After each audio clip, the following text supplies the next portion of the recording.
Nagabot-abot ang suporta gikan sa nagkadayang local government unit sa Pilipinas alang sa mga nalinugan sa Sarangani Province. Tulo ka local government unit ang nagpadala og financial assistance aron makatabang sa pagpabarugbalik sa mga komunidad sa probinsya nga apektado sa pagtayog sa magnitude 7.8 nga linog. Kagahapon, June 25, nagpadala si Pasig City Mayor Vico Soto og 2 million pesos nga financial assistance kang Governor Rogelio Pacquiao pinaagi sa mga representative niini. Lakip niini ang Pasig City Emergency Go bags nga dunay sulod nga essential items alang sa mga pamilyang namakwit ug apektado sa kalamidad. Samtang si San Juan City Mayor Francis Zamora ang mitunol sa 1 million pesos nga financial assistance kang Governor Pacquiao. Personal sab nga gitunol ni Bayugan City Mayor Kirk Asis sa gobernador ang 2 million pesos nga hinabang pinansyal alang sa grabing naapektuhan sa linog, Saglan, Malapatan ug Alabel, Sarangani Province. Dakong tabang ang gitunol nga financial assistance sa nagpadayon nga relief, recovery ug rehabilitation efforts alang sa mga pamilyang nawadan og Pinoy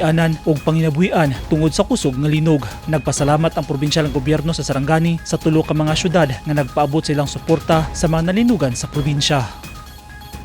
Eugene Hinutan, Newsline Philippines. Stay safe.